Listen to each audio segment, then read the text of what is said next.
వందనములు. దేవుని సన్నిధిలో ఉన్న మీకందరికీ నా యొక్క వందనాలు చెల్లిస్తున్నా.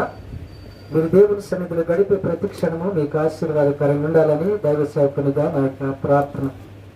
ఈ ఉదయకాల సమయంలో యోహాను సువార్త 10వ అధ్యాయము 1 నుంచి 5 వచనాలు. St. John chapter 10 verses from 1 to 5. యోహాను సువార్త 10వ అధ్యాయం 1 నుంచి 5 వచనాల వరకు మనం చదువుకున్నాం. 1వ వచనాన్ని చదువుకున్నాం. గొర్రెల దొడ్డిలో ద్వారమున ప్రవేశింపక వేరొక మార్గమున ఎక్కువాడు దొంగయు దోచుకొనివాడునై ఉన్నాడు. చిన్న ప్రార్థన చేసుకుందాం. మమ్మల్ని మిక్కిలిగా ప్రేమించిన మా యేసయ్య, మీ పరిశుద్ధ నామానికి వందనాలు. ఇంతవరకు మీ కుమారు నిలబెట్టి చక్కగా మాట్లాడారు. మీ వాక్యంలోకి మరొకసారి మేము అడుగు పెడుతున్నాం. మీ మాటలు మాకందరికి బోధించమని క్రీస్తు నామాన్ని వేడుకొనిచున్నాము తండ్రి, ఆమేన్. ఈ ఉదయకాల సమయంలో మన టైటిల్ లేదా మన అంశం, మన ప్రసంగ అంశం ఏంటంటే నా గొర్రెలు, my sheep. The title of my message this morning is my sheep, నా గొర్రెలు. 3 విషయాలు ప్రతిసారి చెబుతున్నట్టుగానే 3 విషయాలు మనం నేర్చుకున్నాం. ఈ టైటిల్స్ మారినా నా టైటిల్ మారదు. నా టైటిల్ ఏంటంటే 3 పాయింట్లు. ఓకే, మనము ఎన్నో వచనము అంటే 2వ వచనాన్ని, మొదటి వచనాన్ని ఇందాక చదివాము, 2వ వచనాన్ని చదువుకుందాం. ద్వారమున ప్రవేశించువాడు గొర్రెల కాపరి. ఎన్ని ద్వారాలు ఉన్నాయి? ఒకటే ద్వారం. అక్కడ ఉంది, జాగ్రత్త గమనించండి. ద్వారమున, ద్వారములు కాదండి, కదే సింగులర్ నెంబర్, ప్లూరల్ కాదు, ఎక్కువ కాదు, ఒకటే. ద్వారమున ప్రవేశించువాడు. జాగ్రత్త, దీనికి వెళ్ళక ముందుగా మీకు చిన్న కథ చెప్తాను. కథ అంటే ఈ నియర్ ఈస్ట్ లేదా ఈ మిడిల్ ఈస్ట్ కంట్రీస్ లో, మధ్య ధర, ఈ తూర్పు ప్రాంతాల్లో గొర్రెల కాపరులు చాలా మంది ఉంటారు. గొర్రెల దొడ్డి ఒకటే ఉంటుంది. ఉదయం అంతా సాయంత్రం దాకా అవి గొర్రెల్ని మేపి మేపి మేపి మేపి సాయంత్రం అందరు తీసుకొచ్చి ఈ గొర్రెల దొడ్లోనే అన్నిటిని కలిపి పెట్టేస్తారు. అన్నిటిని కలిపి పెట్టేశాక ద్వారము మూయబడుతుంది. దాన్ని కాయటానికి ఒక వ్యక్తి ఉంటాడు. వీళ్ళందరూ కలిసి ఆయనకి ఏమిస్తారట? జీతము ఇస్తారు. ఎందుకని? రాత్రంతా కాపాడినందుకు, జాగ్రత్తగా కాపాడినందుకు. మళ్ళీ వీళ్ళు ఎవరింటికి వెళ్ళి వాళ్ళు పడుకుంటారు. పడుకొని ఉదయమే ఏదో 8, 9 వచ్చాయి. ఆ సమయానికి వచ్చి, ఓకే స్టీవెన్సన్ ఈయన గొర్రెలు, ఆయన వచ్చి ఇప్పుడు పేరు పెట్టి పిలవటం మొదలు పెడతారట. రమేష్ బాబు గారు చెప్పండి, ఇంకా తేజ, ఇలా పిలుస్తూ ఉంటే ఏమవుతాడంటే ఆ గొర్రెలు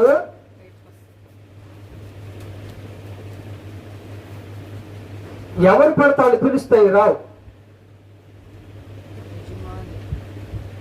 దీనికి సైన్స్ ఏం చెప్తుందో కూడా నేను ఆ పాయింట్లోకి వెళ్ళాక మీకు చెబుతా.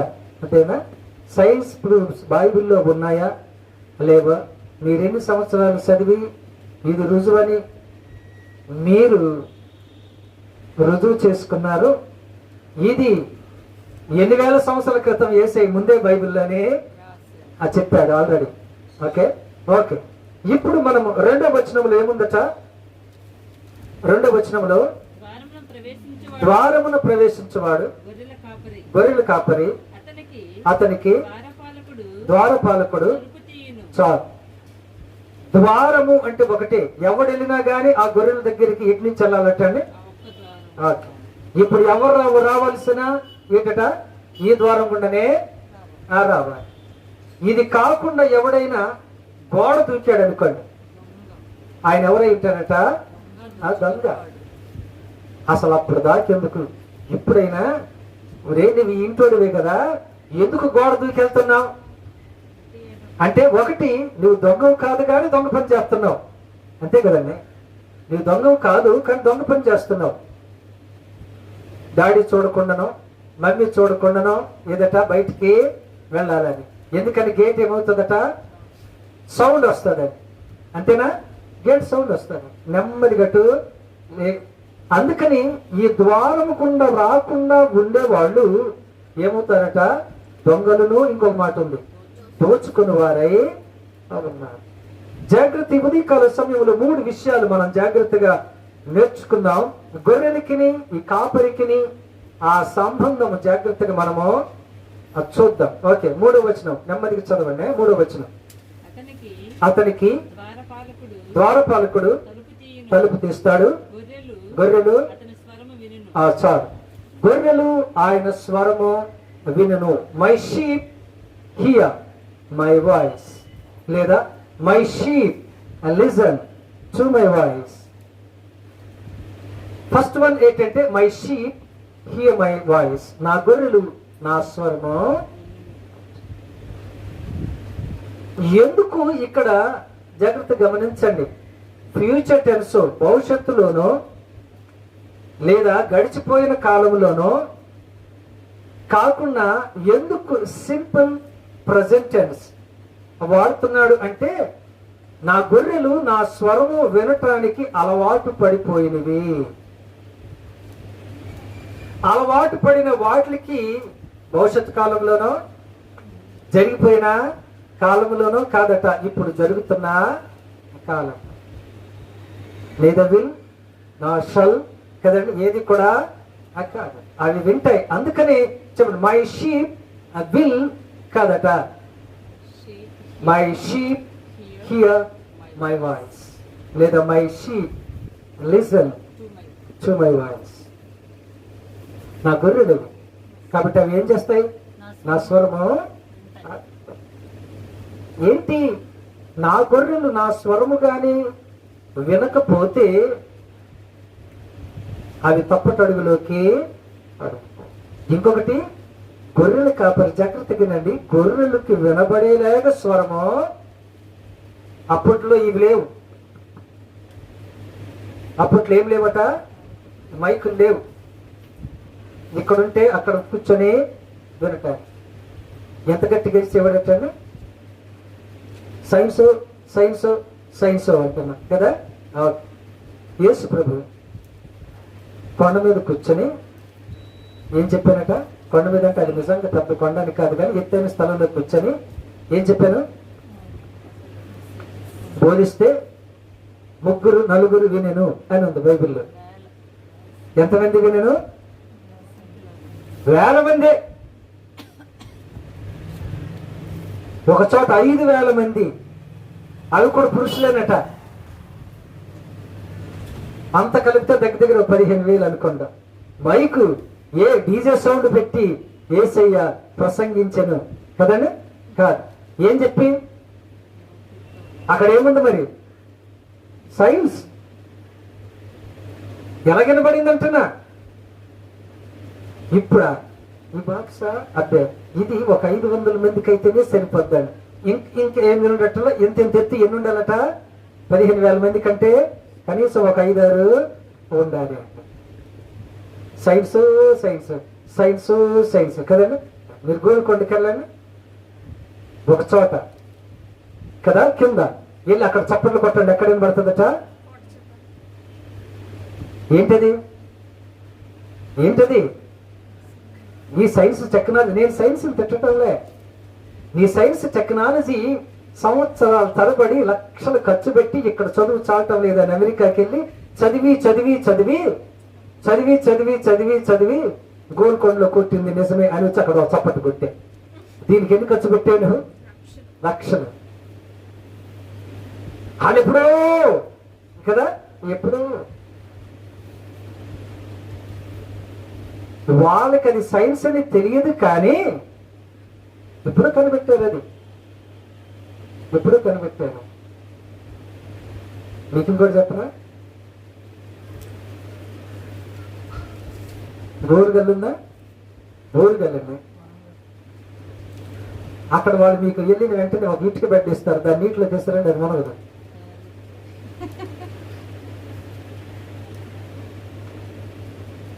ఎందుకని? ఏం సైన్స్, ఏం సైన్స్? దీన్ని కనిపెట్టడానికి సస్తున్నారు. అసలు ఏంటి ఊడిపోయేదా చదివి చదివి చదివి పరుగులు తీసి కదండి సంవత్సరాల తరబడి. వాళ్ళు ఏ సైన్స్ చదివాను?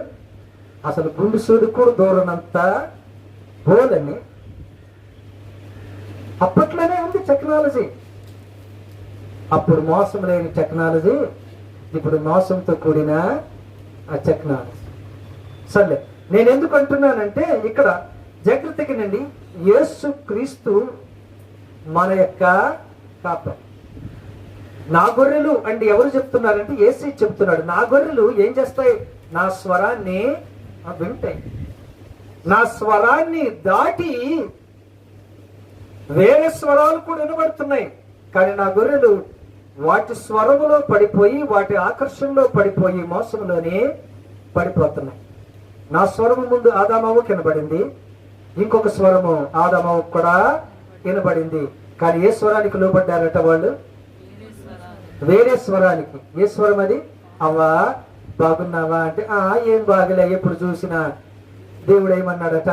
ఈ తోటలోనే ఉండమన్నాడు, ఇయే తినమన్నాడు, అసలు బయటికే వెళ్ళొద్దండి, బయటికి వెళ్తే కరోనా వస్తుందని దేవుడు ముందే చెప్పాను. అంతేనా? బయటికి వెళ్ళొద్దు, వెళ్తే ప్రమాదం. ఎవరి స్వరం కూడా వినొద్దు, వింటే ప్రమాదం. తల్లిదండ్రులు ఏమంటారు? నేను చెప్పిందే చెయ్యి, ఎవరి మాట కూడా వినొద్దు. వాళ్ళు విని మోసం చేసాక ఎక్కడ కొడుతూ తిడతారు తెలుసండి? ఇక్కడే కొట్టి ఈ బుర్రకి నేను చెప్పానా ఒకటి కొట్టి మళ్ళీ చెప్తుంటారా? ఆవి చేయొచ్చుగా, మళ్ళీ ఇంకో దెబ్బ కొట్టి మళ్ళీ చెప్తూ ఉంటారు. ఎక్కడ? ఈపుని కొట్టరండి, ఎక్కడట? ఈ బుర్రకి ఎంత చెప్పినా చెప్పాలి. ఏమవుతట? వినదు. చెవులు గలవాడు వినును గాక అని యేసయ్య అన్నాడంటే వాళ్ళకి చెవులు లేవని అర్థం కాదు, చెవులున్నాయి. ఆ ఉన్న చెవులతో దేవుని స్వరాన్ని వాళ్ళు వింటమో లేదు. దే ఆర్ నాట్ ఏంటట లిజనింగ్ టు గాడ్. ఈ లోకంలో మన స్నేహితులు మాటింటామా? రక్త సంబంధులు మాటింటామా? బంధుమిత్రులు మాటింటామా? రకరకాల వాళ్ళ మాటలు వింటాం. ఎవరి మాట వినమంటే దేవుని మాట మాత్రమే మనం వినాలి. ఎందుకు మనం పాడవుతున్నాము అంటే దేవుని మాటకు మనం విధేయులమో. యేసయ్య గర్వపడుతున్నాడట, నా గొర్రెలు నా స్వరం వింటాయి. అవి నిజంగా నా గొర్రెలు అయితే నా స్వరము అవి మనం దేవుని స్వరము వినాలి. దావీదు కీర్తనకారుడు అంటున్నాడు, ప్రభువా దేవా నీ స్వరము వినాలని, నీ సన్నిధికి రావాలని నేను తహతహ లాడుతున్నా. 42వ కీర్తనేనా అదేనా? 42వ కీర్తనలో మొదటి 3 వచనాలు మీరు చదివితే 2-3 వచనాలు చదవండి. 2-3 వచనాలు. Psalm 42 verses from 1 to 3. తృష్ణ గొనుచున్నది, జీవము గల దేవుని కొరకు తృష్ణ గొనుచున్నది. దేవుని సన్నిధికి నేనెప్పుడు వచ్చేదనో ఆయన సన్నిధిని నేనెప్పుడు కనబడించాలి. అంటే ఏమవుతుందటండి? దేవుని సన్నిధికి వెళ్ళాలి, ఆయన స్వరము నేను వినాలి అని. ఎప్పుడు ఇది మీకు వస్తుందో తెలుసా? బాగా మీకు ఇష్టమైనప్పుడు కదా. ఇష్టం కాకపోతే వెళ్ళబుద్ధి అవదు, వినబుద్ధి కూడా. ఆయన ఎప్పుడు వెళ్తున్నా అంతేలేండి కదా. ఈ రోజుల్లో మోసం చేసే స్వరాలు చాలా ఆకర్షణీయంగా ఉంటాయి. మోసం చేసే స్వరాలు కదా. రాను రాను రాను స్వరాలు ఏమైపోతున్నాయి అంటే దేవుని స్వరం కాదు, అపవిత్ర దెయ్యపు స్వరాలు ఎక్కువగా. మినిస్ట్రీస్ ఏమన్నాడు? రకరకాల మినిస్ట్రీ చెప్పండి, చెప్పాలి. ఓఎం, ఓఎం అంటే ఆయిల్ మినిస్ట్రీ, అదేనండి. కేఎం అంటే కర్చీఫ్ మినిస్ట్రీ కదండి. డబ్ల్యూఎం అంటే వాటర్ మినిస్ట్రీ, అంతేనా. ఆర్ఎం కూడా ఉంది. ఆర్ఎం అంటే రైస్ మినిస్ట్రీ. ఓ వాళ్ళిద్దరు ప్లేట్లు పట్టుకొని బియ్యం మోస్తూ ఉన్నారు. ఈయన మధ్యలో నీ పాస్టర్ గారు ఉండి బియ్యం విసురుతున్నాడు. ఆ ఎవరి మీద అయితే బియ్యం పడినాయో వాళ్ళందరి మీదకి ఎవరు వచ్చానో పరిశుద్ధాత్ముడు వచ్చాడు కదండి. ఓ ఈ మినిస్ట్రీలు అయిపోతున్నాయి. కానీ సీఎం అంటే క్రిస్టియన్ మినిస్ట్రీ అలా. ఈ స్వరాలు ఎక్కువైపోయినాయండి. ఈ స్వరాలకి ఎక్కువగా ఆకర్షింపబడుతున్నారు. 6 సంవత్సరాల క్రితం కదండి మన బందరికి ఒక ఆయన వచ్చాను.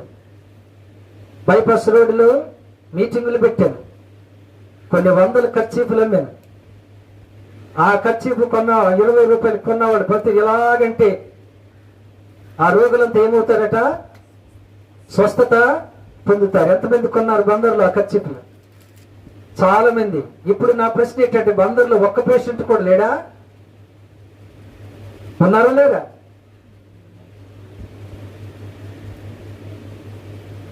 రాను. అందుకనే ఇది ఇప్పుడు జరిగింది. ఇది వాళ్ళు మోసం చేస్తున్నారు కాదండి, మనం మోసంలో పడుతున్నాం. Adam and Eve. నేను చెప్తున్నది ఏంటంటే మోసములు చేశాడు అనొద్దు. అలాంటివి వస్తాయని నేను ముందు మీకు హెచ్చరించా. మీరేం చేశారట? కావాలని వీళ్ళందులోని చూడండి. మత్తయి సువార్త 24వ అధ్యాయంలో 11వ వచనమా చదవండి.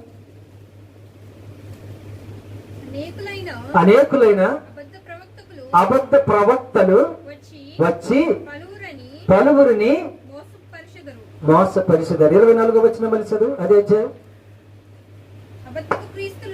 అబద్ధపు క్రీస్తులు అబద్ధ ప్రవక్తలు వచ్చి జాగ్రత్తగానండి, సాధ్యమైతే అంటే ఎవరు? ఏర్పరచబడిన వారిని సహితం అంటే ఎవరు? మనము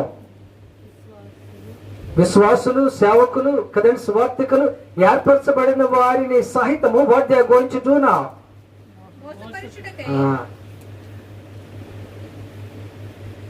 కదండి వాళ్ళు ఏం చేస్తారట? మిమ్మల్ని మోసము చేస్తారు. మీరేమవుతున్నారంటే అప్పడం లేకుండే వాళ్ళు పూరిలాగా ఇలా ఏమైపోతున్నారట? ఉబ్బిపోతున్నారు. ఇలాగంటే ఏమైపోతున్నారట? ఇలాగంటే ఏమైపోతున్నారట? పడిపోతున్నారు. ఒక మీటింగ్కి నేను వెళ్తే పాస్టర్ గారు అక్కడ వచ్చిన వాళ్ళందరినీ ఆయన ఇలాగనేసరి పడిపోయాడు. పాస్టర్ గారు మీ మీటింగ్లో ఏంటి ఎవరు పట్టడం లేదంటే ఎందుకు పడ్డాడు అని. ఏమోనండి ఆయన స్టేజ్ మీద ఇలాగంటే అందరు పడిపోయాడు. ఆయన స్టేజ్ మీద ఉండేట ఇలాగనేసరికి ఆ మీటింగ్కి వచ్చిన వాళ్ళందరూ ఏమైపోయారటండి? పడిపోయారట. ఆహా అలాగన్నారు. ఇంకా చెప్పు అంటే స్టేజ్ మీద పాస్టర్లు కొంతమంది ఉండేరట. వాళ్ళు కూడా ఇలాగనేసరికి ఏమైపోయారట? పడిపోయారట. పాస్టర్ గారు ఆయన వాక్యం చెప్పాను ఆయనే కదా. అక్కడ వచ్చిన వాళ్ళు ఇలాగనేసరికి వాళ్ళు పడిపోయాడంటే పాస్టర్ గారిలో ఏ ఆత్మ ఉంటారు? పాస్టర్ గారు ఏ ఆత్మ ఉంటారని? పరిశుద్ధాత్ముడు కదా. పరిశుద్ధాత్ముడు ఇలాగన్నాక పడిపోయిన వాళ్ళు ఎవరు ఆత్మ ఉంటే పడిపోతారు?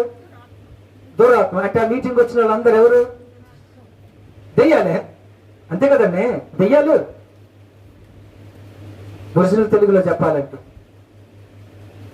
అంతేనా? మీకు కాదు లోతుగా చెప్పనా? మా అబ్బాయిని ఇక్కడికి తీసుకొచ్చాను అంటే యేసు ప్రభు వాళ్ళని గద్దించి, విశ్వాసము లేని మూర్ఖతరం వారులారా ఎంతకాలం అయ్యా నేను మీతో ఉంటానని, ఆ జబ్బు పెట్టిన వ్యక్తి నా దగ్గరికి తీసుకురానంటే గద్దిస్తే ఎవరి కింద పడను? ఆ చుట్టుపక్కల వాళ్ళందరూ పడినా ఆయనే పడినా? ఆయన ఎందుకు పడినా? అతనిలో ఎవరున్నారు? దురాత్మ ఉన్నారు. మరి వీళ్ళందరూ ఎందుకు పడిపోయారు? ఊరు బాబాయ్ వాళ్ళు పడితే పడ్డారు. స్టేజ్ మీద ఉండే పాస్టర్లు ఎందుకు పడ్డారు అంటున్నా.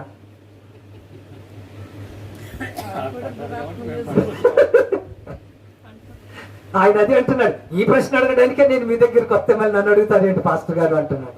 ఆయన ఆ ముందు రోజు ఆ మీటింగ్కి వెళ్ళి వచ్చాడట, ఆ రెండో రోజు నేను పెట్టిన మీటింగ్కి వచ్చాడు అదే ఊర్లో. ఎందుకు పడ్డారు అయ్య గారు అంటే నాకేం తెలుసు, మీరు ఎవరిని అడగాలి, పడ్డవాళ్ళని అడగాలి. వాళ్ళు పడితే పడ్డారులే పాస్టర్ గారు, మీరెందుకు పడ్డారు అని. అంటే పాస్టర్ గారిలో కూడా డాషా, అదే డాష్ అంటే అదే అని అలవాటు అయిపోయి వేళకోళం అయిపోయిందండి సేవ అంటే. ప్రతి ఒక్కడికి ఇది ఒక వేళకోళం అయిపోయింది. వాక్యము సరిగ్గా బోధించాలని నేను అందుకనే అంటున్నా. భక్తుడైన పౌలు అనుభవముతో తిమోతికి రాస్తున్నాడు, తిమోతి నువ్వు యవ్వనస్తుడివి, వాక్యము సరిగా బోధించు. రెండోది సరైంది బోధించు. మూడోది సంపూర్ణంగా బోధించు. అందుకని పౌలు అంటున్నాడు, మీలో అనేక మంది బోధకులు కాకూడదు. ఎందుకంటే you don't know how to preach the word of God.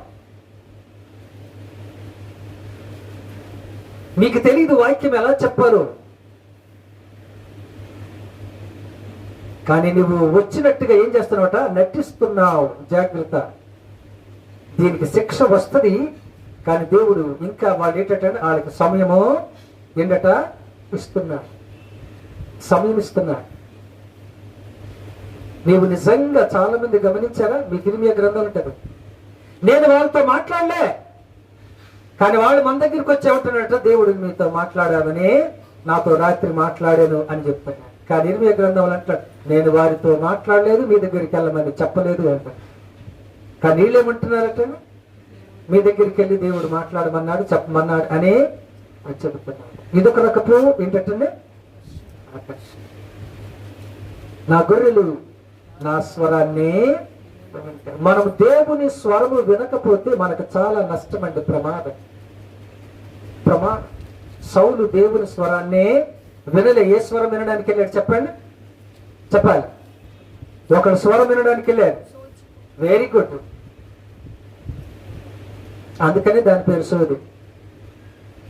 సోదమ్మ సోదు అంటాను కదా. యేసు ప్రభు నమ్మిన వాళ్ళు కూడా సోదు చెప్పించుకుంటున్నారు. ఆమెకేం చేయాలో తెలియక వాడు ఏం చెప్తూ తిరుగుతున్నారట, సోదు చెప్తూ తిరుగుతున్నారు. వాళ్ళు చెప్పిన నిజమైతే వాళ్ళు ఇంకెందుకు అంటున్నారు కదండి. ఈ 20 రూపాయలు కొన్న జేబురుమాలే చెప్పండి, జేబురుమాలే ఇలాగంటే అయిపోతే, ఇప్పుడు ఇదిగో నేను చెప్తాను, ఒక పాస్టర్గా ఛాలెంజ్ చేస్తాను. ఇప్పుడు కరోనా వచ్చిందా 20 కాదు, నేను అంటున్నా ఆ ఖర్చీపులు 200కి నేను కొంటా, పెద్ద వ్యాపారం పెడతా. అందరు నా దగ్గరకు వస్తే ఆ ఖర్చీపుని ఏమంటానంట, కరోనా వచ్చిన వాళ్ళందరినీ ఇలాగంటే 2000 ఇమ్మంటే చెప్తారు ఎవరా. అందుకని అక్కడ యేసయ్య ముందుగానే చెప్పాడు, ఇలాంటి వాళ్ళు వస్తారు, మిమ్మల్ని మోసం చేస్తారు, నా స్వరము వినండి. వాళ్ళ స్వరాలు మీరు నిజంగా నా గొర్రెలైతే. అందుకని అక్కడ అంటాడు మై షీప్ ఏమనుందంటే 3వ వచనంలో, మై షీప్ 3వ వచనంలో ఏమనుంది,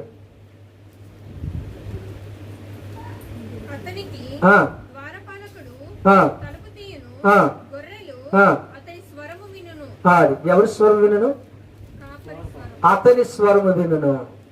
అంటే అతను అంటే హూ ఇస్ దట్, అతను who is that he is our Lord Jesus Christ.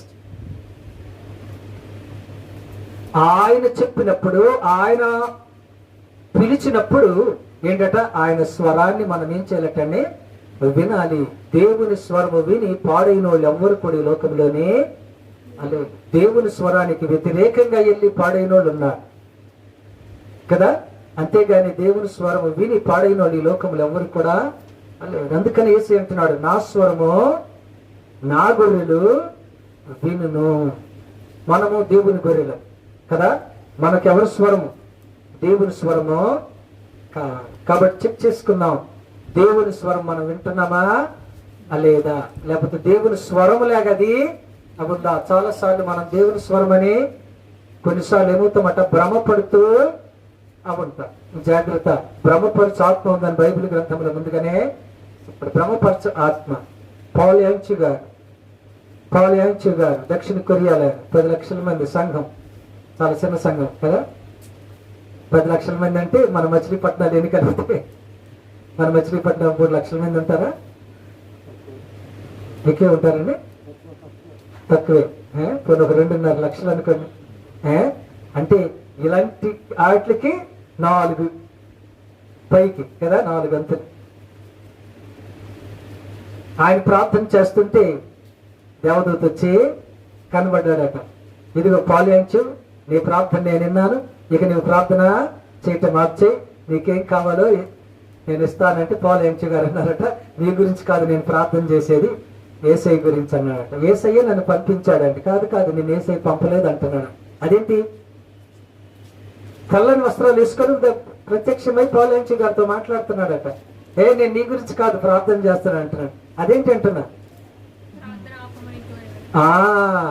దేవుని దూత అయితే ప్రార్థన ఆపు చేయి అనే పదాన్ని ఆయన వాడాడు. కానీ ఏ వస్త్రాలు వేసుకొని వచ్చాను ఆయన? తెల్లని వస్త్రాలు వేసుకొని. అందుకని ఏర్పరచబడిన వారిని సహితం మోసపుచ్చడానికి ఆయన ఏ దూత వేషం వేసును? వెలుగు దూత వేషం వేసును. ఎవరట? సాతాను. మనకు బాగా అలవాటు అయిపోయింది సాతాను అంటే నల్ల డ్రెస్సు 2 కొమ్ములు పైన, అంతేనా? నల్ల డ్రెస్సే 2 కొమ్ములు. ఎప్పుడైనా సాతానికి తెల్ల డ్రెస్ వేసి 2 కొమ్ములు వేసారా మీరు స్కిట్లు వేసేటప్పుడు? ఏమో నేను చూసినప్పుడు మాత్రం నలుపు డ్రెస్సే 2 కొమ్ములే ఎప్పుడైనా ఏ స్కిట్. కానీ కాదట. ఆయన ఏ రూపంలో ఎవరి దగ్గరికి వస్తాడో నోబడి నోస్. ఆవ దగ్గరికి ఏంటంటే సర్పం రూపములు, గేహజీ దగ్గరికి ఆకాను దగ్గరికి వస్త్రాల రూపం కదండి. రకరకాల రూపంలో ఆయన వస్తాడు. ఆయనకు ఒక రిప్రజెంటేటివ్ కావాలి, ఆయన తరపున చేసే ఒక వ్యక్తి. ఆయన పని ఏంటంటే ఏ రూపం అయితేనే ఆయన స్వరం విని మోసపోయేలాగ చేయటమే ఆయన పని, అంతేనండి. మోసగాడు ఏ రూపంలో వస్తాడు ఎవరికి కూడా. కాబట్టి జాగ్రత్త కదా. మొదటిది ఏంటట? మై షీప్, నా గొర్రెలు నా స్వరము. మనం చెక్ చేసుకుందాం. మనము మన కాపరి యేసయ్య అయితే మనము యేసయ్య స్వరం వింటున్నామా? ఆయన గొంతు మనం వింటున్నామా? జాగ్రత్త. రెండవ విషయం మనం చూద్దాం. చూడండి, రెండవ విషయం 4వ వచనం చదవండి. వర్స్ 4. మరియు తన సొంత గొర్రెలన్నిటిని నడుచును. గొర్రెలు చాలు, గొర్రెలు ఆయన స్వరము ఎరుగును. My sheep know my voice. Know అంటే KNOW, not NO. Okay, KNOW. My sheep know my voice. నా గొర్రెలు ఏంటట? నా స్వరాన్ని ఎరుగును. మీకు ఒక పోటీలకు వచ్చింది నేను చెబుతాను, నిజంగా జరిగిన సంఘటన. ఇది తప్పు అని సైంటిస్టులు అన్నారు. ఇది అసాధ్యం, 1, 2 కాదు, కొన్ని 100 ఉన్నాయి అనుకోండి, అది తప్పు అని సైంటిస్టులు అన్నారు. అది నిజమో అని గొర్రెలు కాపర్లు అన్నారు. అంటే చదువుకున్న వాడికి చదువు లేని వాడికి పోటీ. ఇప్పుడు 5గురునో 6గురునో సైంటిస్టులను అక్కడ తీసుకెళ్లారు. 6గురు గొర్రెల కాపర్లని తీసుకెళ్లారు. అందులో ఆ గొర్రెలు ఎవరి కాపరు అది గుర్తుపట్టారు. ఇది నిజంగా జరిగిన సంఘటన. అక్కడ తలుపు తీసేసి గొర్రెలను అక్కడ పెట్టారు. అవి ఆమె మేస్తూ ఉన్నాయి. ఇప్పుడు కాపరి ఒకళ్ళ తర్వాత ఒకళ్ళు పిలుస్తున్నారు.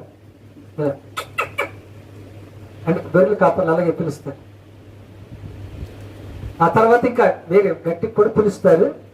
మొదట ఆయన పిలవమన్నారట సైంటిస్ట్. మొదట ఆయన పిలిచాడు. అవి అసలు లెక్క చేయటంలే, మేస్తూనే ఉన్నాయి. ఆ 2 ఆయన పక్కకి పెట్టేశారు. 2 ఆయన పెట్టారు. ఈయన కూడా పాపం రకరకాలుగా పిలిచాడు. అవి అసలు లెక్కే. 7వ వ్యక్తిని ఈసారి నీకు పిలువ అన్నాడట. ఈయన పిలిచేసరికి మేసే గొర్రెలట్టండి ఆఫ్ చేసి పరుగు పరుగు నీ దగ్గరికి వచ్చినాయట. ఇప్పుడు వచ్చిందా నీకు బుద్ధి? ఎవరికి? గొర్రెలు కాపరి కాదు, సైంటిస్ట్కి నేను చెప్పాను. నువ్వు ఇది కనిపెట్టడానికి ఎన్ని సంవత్సరాలు చదివావు? చాలా సంవత్సరాలు. It is already written in the Bible. Jesus said the same. యేసయ్య ఇది ఎప్పుడో కొన్ని వేల సంవత్సరాల క్రితమే చెప్పాడయ్యా. మీరు లక్షలు ఖర్చు పెట్టి దీని గురించి ప్రయాణాలు చేసి విమానాలు ఎక్కి ధనం ఖర్చు పెట్టి కదండి చేస్తే ఏమైందంటే సింపుల్ గా గంట కూడా కాకుండా పని జరిగిపోయింది. తెగ పిలిచారట. అంటే ఆషామాషి లాంటి గొర్రెలు కాపని కాదండి సైంటిస్టులు తెచ్చింది. హేమాహేమిల అనుభవం ఉండే గొర్రెలు కాపని అన్ని రకాలుగా పిలిచిన ఆ గొర్రెలు కాపర్లు కూడా అన్నారట, మీరు బాగా చదువుకున్న సైంటిస్టులే గాని ఆ గొర్రెలు మేము ఎంత జ్ఞానం ఉపయోగించి పిలిచినా అవి రావు సార్ అన్నాడట. గొర్రెలకి ఏం తెలుసు, మంద, అవి గొర్రెల మంద, వాటికి ఏం తెలియదు, బుర్ర ఉండదు, ఎవరు పిలిచినా వస్తాయన్నాడు. రావు సార్ అని వీళ్ళు అంటున్నా కానీ సైంటిస్టులు వింటలేదట. సరే మీ కర్మ పిలుస్తామన్నారు. పిలిచి కలిసిపోయారు. వాళ్ళ గొర్రెలు కాపరి పిలిచిన మరుక్షణం అటండి తినటం మానేసి ఏం చేస్తానట, పరుగులు చేస్తాడు. యేసయ్య అంటున్నాడు అక్కడ ఏమిటండి, my sheep know my voice, నా స్వరము వాటికి తెలుసు. మీకు తెలుసా, ఇందాక నేను చెప్పాను ఆ గొర్రెల మంద దగ్గరికి వెళ్ళి ఆ దొడ్డి దగ్గరికి వెళ్ళి అందరు గొర్రెలు కలిసి ఉన్నాయి, స్టీవెన్సన్ ఆ రండి అని నేను పిలిచిన మరుక్షణమేనటండి, ఆ స్వరం ఉన్న మరుక్షణమే నా గొర్రెలంతా సంఘ సభ్యులంతా ఏం చేస్తున్నట్టు, ఇది మా పాస్టర్ గారి వాయిస్. మీకు నిజమేనా కాదా? నిజమేనా కాదు? అక్కడ 100 మంది ఉన్నా నేను లేచి వాక్యం చెప్తూ ఉంటే మీరు దగ్గరికి రాకపోయినా మైకులో విని ఇది మా పాస్టర్ గారి వాయిస్ అని గుర్తుపడతారా? మీరు పడతారు. దీనికి పెద్ద సైన్స్, దీనికి పెద్ద పొడుగు చదువులు, ఇంత లావు పుస్తకాలు. మంచిదే, సైన్స్ తప్పు కాదండి కదండి, సైన్స్ తప్పు కాదు. కానీ నేను అంటున్నా అది ఆల్రెడీ ఎక్కడుందట, పరిశుద్ధమైన గ్రంథంలోనే. మనము సరిగా అర్థం చేసుకోవటం లేదు. అదే వచ్చి అంటే బైబిల్ అంటే ఎవరు రాసిందిలే అనే దాంట్లోకి వచ్చేసి దాన్ని పెద్దగా మనం ఏమీ ముట్టుకోవటం లేదు. అదే వచ్చిన సమస్య. అందుకే దాన్ని లో ఉన్న మర్మాలు మనకు అర్థమో సైంటిస్టులు అన్నారట ఇది నిజమే. ఏది నిజమే? గొర్రెలు ఆ కాపరి యొక్క స్వరాన్ని ఏంటంటే గుర్తుపడతాయి. మేము మొట్టమొదటి నుంచి ముట్టుకుంటున్నది అదే. వాళ్ళు ఆల్రెడీ అన్నారట మేము గొర్రెలు కాపరులమే, కానీ ఈ గొర్రెలు మా స్వరం వినవన్నట. ఈ మా లెక్క చేయవు. ఎందుకంటే రోజు పిలిచే వ్యక్తి కట్టండి ఆ గొర్రెలు ఏంటట ప్రింట్ అయిపోద్దట ఆ స్వరం. అందుకని నాలంటి వాళ్ళు 7 కాదు సార్, 100 మందిని తెచ్చిన ఈ రాబు అన్నారట. వాళ్ళేంలే వాళ్ళ కాపరి పిలిచాక నో మై వాయిస్ ఏంటంట, ఎరుగును. సింపుల్ పదాల్లో కదా, చక్కగా వేసే 3 పదాల్లో 3 మాటలు వింటాయి, తెలుసు కూడా. ది నో మై వాయిస్ కదండి.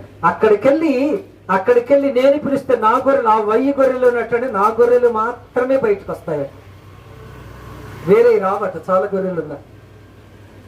ఎంత లోతైన మర్మాలండి బైబిల్ గ్రంథంలో మనం జాగ్రత్తగా చదువుతాం కదండి. కాకపోతే ఏంటంటే అది బైబిల్ గ్రంథం అంటే చదువు లేని వాళ్ళు రాశారు, ఈ క్రిస్టియన్స్ రాశారు అనే అదొక దాంట్లోకి వెళ్ళిపోయి దానికి మనం పెద్ద ప్రాధాన్యత ఇవ్వటం లేదు. కానీ వచనములు అక్కడ ఉంది ఏంటంటే యేసయ్య మహాజ్ఞాని కదండి. మీరు గమనించండి, సృష్టి ఇలాగుండాలని దేవునికి పాఠం నేర్పింది ఎవరు? ఏ సైంటిస్ట్ నేర్పించను, ఏ మహాజ్ఞాని నేర్పించను. నేను చెప్పనా? ఏనుగు ఇలాగుండాలని, ఎలాగుండాలని, ఒక్కొక్క జంతువు ఇలాగుండాలని దేవునికి ఎవరు నేర్పాను? వీటిలన్నిటిని ఒకలాగా తయారు చేసి మళ్ళీ మానవుడికేమో ఇలాగుండాలని ఎవరు నేర్పానంట? మానవునికి కదండి. కోతికి 2 కళ్ళు ఉన్నాయి కదా, కోతికి 2 కళ్ళు అవి ఉన్నాయి. అందరికి 2 కళ్ళు. కొన్ని రకాల జంతువులు మీరు నీటిలో చూడండి, విచిత్రమైనవి. మానవునికి 2 కళ్ళు ఉండాలి, ఒక కన్నం ఎక్కడ ఇంకొక కన్నం ఎక్కడ అంటే ఎలాగుండండి, దరిద్రంగా ఉంది. పక్కనే ఎందుకు?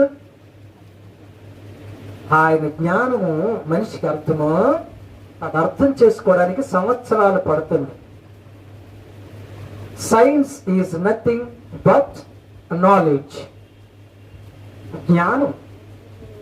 నీ జ్ఞానాన్ని ఉపయోగించి దాన్ని కనుక్కోవటానికి ఏది ఆ ఉన్నదాన్నే కనుక్కోవడానికి. There is a difference between invention and disclose. కనిపెట్టడానికి ఉన్నదాన్నే తీయటానికి ఏంటట చాలా తేడా. అవును, ఉన్నట్లనే కలిపి కలిపి కలిపి ఏదో నువ్వు కనిపెడుతున్నావు. అది కూడా ఏంటట దేవుడు ముందుగానే అది చెప్పింది. చదువుని తక్కువ అంచనా నేను వేయటం లేదు, కానీ బైబిల్ గ్రంథాన్ని తీసి పాడేయొద్దు అని నేను దైవ సేవకునిగా చెప్తున్నా. అనేక మర్మాలు సత్యాలు పరిశుద్ధమైన గ్రంథంలోనే అవి ఉన్నాయి, జాగ్రత్త అంటున్నా. ఇష్టం వచ్చిన వాళ్ళు పిలిస్తే సింపుల్ మాట చెప్పనా, ఎయిర్పోర్ట్కి మీరు వెళ్ళారా? ఓకే, మా సన్ని ఇప్పుడు ఫిలిప్పీన్స్ నుంచి వస్తున్నాడు విమానంలో. ఎంతమంది పిలిస్తే మా సన్ని వాళ్ళ దగ్గరికి వెళ్ళి కారు ఎక్కుతాడు? నేను పిలిచాను అనుకోండి, నా దగ్గరికి వస్తాడు, మా డాడీ స్వరం ఇటు ఉందని. ఎందుకని? అంతే, అది సింపుల్ అండి, వెరీ సింపుల్. గొర్రెలు కూడా అర్థము చేసుకుంటాయి కదండి. గొర్రెల మంద అని పోలుస్తారు, గాడిద అంటారు, కానీ గాడిదకుండే 3 లక్షణాలు మనిషికి లేవట. మనం సిగ్గుపడాలి, అనవసరం గాడిదని తిట్టద్దు. ఆ సమయం వచ్చాక చెప్తాను. గాడిద లక్షణాలు 3 అవి మనిషికి ఉండాలి కదండి. కాబట్టి రెండవది ఏంటంటే, నా గొర్రెలు నా స్వరాన్ని గుర్తుపడతాయి. మనం యేసయ్య స్వరాన్ని గుర్తుపట్టాలి, దేవుని స్వరాన్ని మనం ఏంటంటే గుర్తుపట్టాలి. గుర్తుపట్టలేని స్థితిలో మనం ఉంటే చెప్పండి చాలా ప్రమాదం. మూడవది చెబుతున్నాం చూడండి, 4వ వచనములోనే, చివరి భాగం చదవండి. 4వ వచనములోనే చదవాలి. ఎరుగును గనుక my sheep follow or do my voice. నా గొర్రెలు నన్ను వెంబడిస్తాయి, లేదా నేను చెప్పిన నా స్వరం చెప్పిన దాని ప్రకారంగా చేస్తాయి. అది చాలా ప్రాముఖ్యమైనది. దేవుడు చెప్పినట్టుగా మనం ఏంటట చెయ్యాలి. దేవుడు చెప్పినట్టుగా చేస్తే ఏంటి అంటే అదే లాభం. ఇందాక సన్ని మాట్లాడుతూ అంటున్నాడు, నేను చెప్పింది చేయి అబ్రహామా.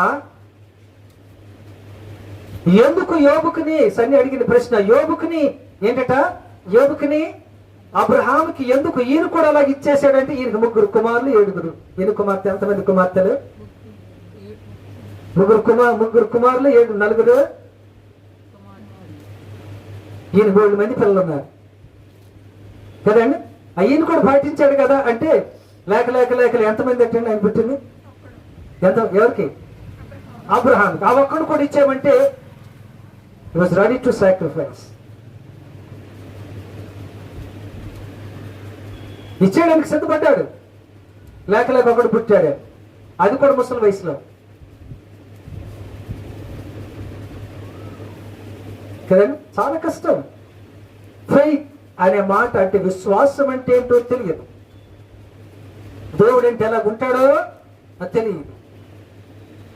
విని విశ్వసించి విడిచిపెట్టి ప్రయాణమయ్యాడు. విన్నాడు, విశ్వసించాడు, విడిచిపెట్టాడు కదండి. అన్ని విడిచిపెట్టే విడిచిపెడతామా మనం? విడిచిపెడతామండి, చాలా కష్టం. అందుకని వాక్యంలో ఉంది, వినుట వలన విశ్వాసము. ఏది? బాగా విశ్వాసం అంటే ఏంటో తెలిసాక.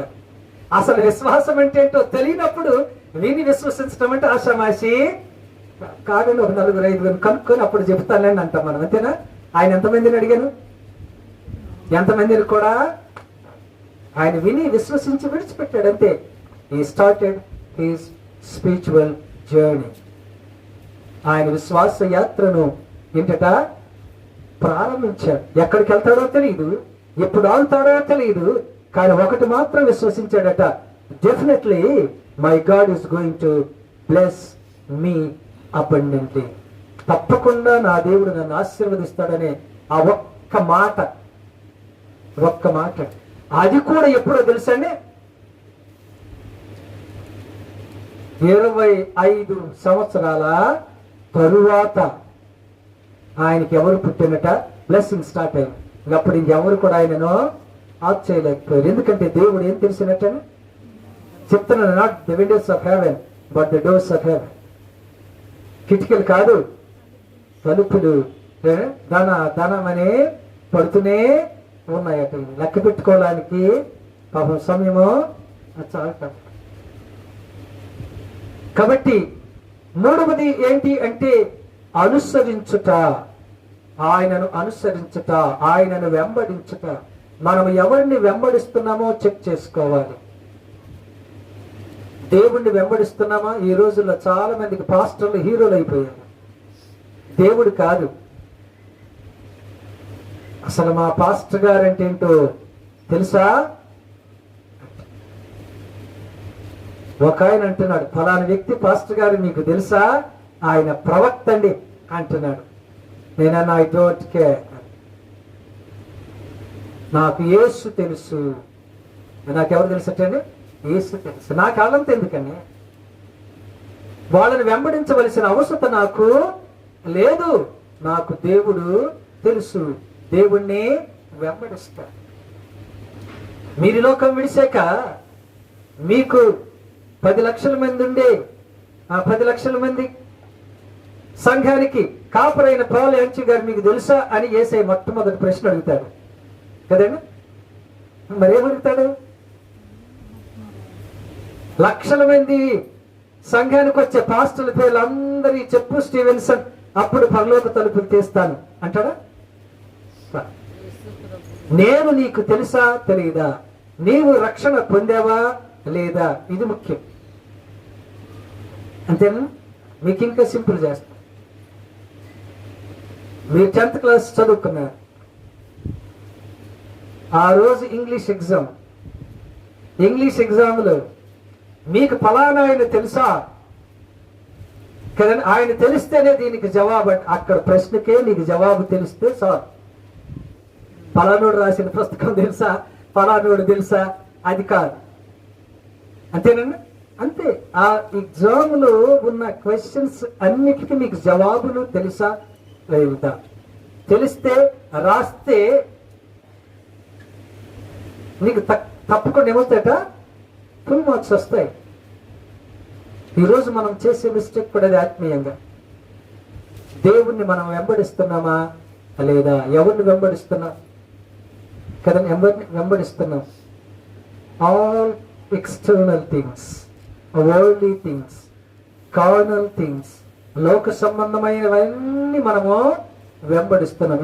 ఏమి లేదట దేవుడు చూసే. చెప్పండి, రెడీగా గిన్నె పట్టుకొని ఉన్నాడు అట. ఎవరు? ఇంతకుముందు మీకు చెప్పాను. ఎవరు? సామ్యూయల్. ఈయన పొడుగ్గా ఉన్నాడు, ఎత్తుగా ఉన్నాడు, లావుగా ఉన్నాడు. ఈయనే సౌలు తర్వాత రాజు ఉంటాడని గిన్నెని తీసుకెళ్ళి ఆయన ఎత్తి మీద పెడతాడే. కంగారు పడిపోతావేంటి సామ్యూయల్? కాదు, పాస్టర్ గారు రెడీగా ఉన్నారు. చూసినోడల్లా ఆ రెండో అది ఇల్లు కాదట, పక్కకున్నట్టు రెండో వ్యక్తి వస్తే ఈయన కూడా బలంగా ఉన్నాడు అని మళ్ళీ వెళ్తుంటే కాదా కంగారు పడొద్దంటే. మనుష్యులు పై రూపాన్ని చూస్తారు కానీ దేవుడు మనం ఎవరిని వెంబడిస్తున్నాం అన్నది చాలా ప్రాముఖ్యం. సరైన వ్యక్తిని వెంబడిస్తున్నామా? సరైన వ్యక్తి కాదా? సరైన వ్యక్తి లోకములు ఎవరండి? యేసే. యేసు కంటే సరైన వ్యక్తి ప్రపంచంలో ఇంకెవరు కూడా లేదు. ఎవరు లేరు. తెలుసండి, ఆయన మరణించినట్టు ఎవరు కూడా మరణించలేదు. పక్కోళ్ళని కట్టేసి ఈయనకి మాత్రమే ఎందుకు మేకులేశారంటున్నా? భయంకరమైన మరణం అండి, ప్రమాదకరమైన మరణం చేశారు. అలాగే ఈ లోకములు ఎవరు కూడా చేయలేదు. కాబట్టి ఉదయకాల సమయంలో 3 విషయాలు. మై షీప్, నా గొర్రెలు, అవి నిజంగా నా గొర్రెలు అయితే అవి ఏం చేస్తాయటండి? నా స్వరము అవి వింటాయి. My sheep hear my voice.